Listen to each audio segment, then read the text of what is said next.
খুবই দুঃখজনক দর্শক, একটা খবর আপনাদেরকে বলি। জাগো নিউজ 24.com-এ দেখলাম যে 229 জন বিদেশিকে ঢুকতে দিল না মালয়েশিয়া, তার মধ্যে 204 জন বাংলাদেশি।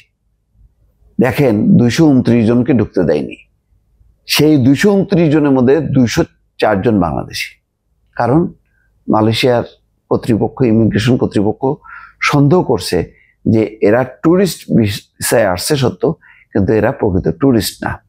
এদের বডি ল্যাঙ্গুয়েজ, এদের হয়তো যেই হোটেল বুকিং, তারপরে তাদের অর্থ, কাছে থাকা অর্থের মানে সামান্য পরিমাণ দেখে তাদের সন্দেহ হয়েছে। এটা বোঝা যায়, আপনি যে কোনো মানুষকে কে ট্যুরিস্ট আর কে ট্যুরিস্ট না, এটা বোঝা যায়। আমি মালয়েশিয়া এয়ারপোর্টে নেমে বুঝতে পারি যে কারা বেড়াতে আসছে আর কারা কাজের সন্ধানে আসছে।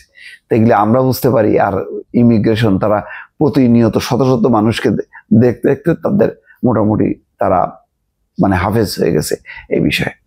তো এটা আমাদের লজ্জাটা এই কারণে যে ডক্টর মোহাম্মদ ইউনূস গতকালকে আসলেন, আর গতকালকেরই হচ্ছে এই খবর। তিনি মালয়েশিয়া থেকে গতকালকে ফিরলেও যখন, ঠিক গতকালকেরই এয়ারপোর্টের হচ্ছে এই খবর। তাহলে ডক্টর মোহাম্মদ ইউনূস সেখানে যে দেখলাম যে কি 12 লাখ লোকের নাকি কর্মসংস্থান হবে, নতুন কর্মী নেবে। কিভাবে নেবে? একটা দেশ বিরক্ত, মালয়েশিয়া, যে বাংলাদেশি দেখলেই সন্দেহের চোখে থাকে, মনে করে যে এই বোধহয় থেকে যাবে, অবৈধভাবে কাজ করবে।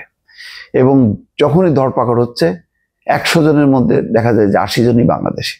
এই অবস্থায় নতুন কর্মসংস্থান হবে, জনশক্তি নেবে খুব জোরে সোরে, কিন্তু সরকার বলছে বটে, কিন্তু খুব বড় প্রচার কিন্তু নেই। খেয়াল করেন, তার মানে অন্যান্য বিষয়ে চুক্তি হয়েছে, এই বিষয়টা হয়তো অনেক শর্তের বেড়াজাল আছে যে তারা কিভাবে নেবে, কোন প্রক্রিয়ায় নেবে, হয়তো নেবে ভবিষ্যতে, কিন্তু সেটা হয়তো স্টেপ বাই স্টেপ অনেকগুলো ধাপের মধ্য দিয়ে তারা এগোবে। এখন পর্যন্ত বাস্তবতা হলো এই যে আনুষ্ঠানিকভাবে মালয়েশিয়ায় জনশক্তি রপ্তানি বন্ধ আছে, বা তারা জনশক্তি বাংলাদেশ থেকে নেয়ার ব্যাপারে রেস্ট্রিকশনটা দিয়ে রেখেছে।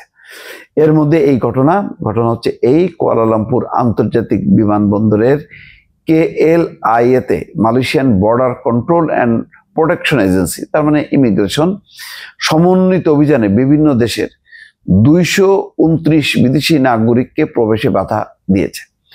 মঙ্গলবার স্থানীয় সময় সকাল 7:30 থেকে বুধবার সকাল 7টা পর্যন্ত, মানে 24 ঘন্টায় অভিযানকালে KLIA টার্মিনাল 1 এবং টার্মিনাল 2-এ আন্তর্জাতিক আগমন এবং প্রস্থান হলে 764 জন বিদেশি নাগরিককে স্ক্রিনিং করে তাদের প্রবেশে নিষেধাজ্ঞা জারি করে।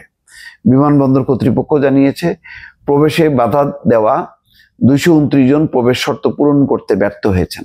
মালয়েশিয়া প্রবেশে বাধা প্রাপ্তদের মধ্যে বাংলাদেশি নাগরিক রয়েছেন 204 জন, ভারতের 14 জন, শ্রীলঙ্কার 3 জন, পাকিস্তানের 3 জন, ইন্দোনেশিয়ার 3 জন এবং কাম্বোডিয়ার 2 জন নাগরিক ছিল। অন্যান্য দেশের দেখেন খুব নগণ্য সংখ্যা, আর বাংলাদেশ 229 জনের মধ্যে 204 জন। বলেন, এই হচ্ছে আমাদের অবস্থা। আস্তে আস্তে কোন দিন না আরো রেস্ট্রিকশন হয়, যারা ট্যুরিস্ট হিসাবে মালয়েশিয়ায় বেড়াতে যান তাদেরও না সেই যাওয়াটা বন্ধ হয়ে যায়। ব্যাংককে দেখেন, একসময় অবাধে আসতো, এখন আপনি 3 কর্মদিবস 5 কর্মদিবসে ভিসা দিত, এখন সেটা চলে গেছে 30 দিন, 40 দিন, 1.5 মাস, তারপর আপনি ভিসা পাবেন কিনা তার নিশ্চয়তা নেই। ভালো থাকবেন, আল্লাহ হাফেজ।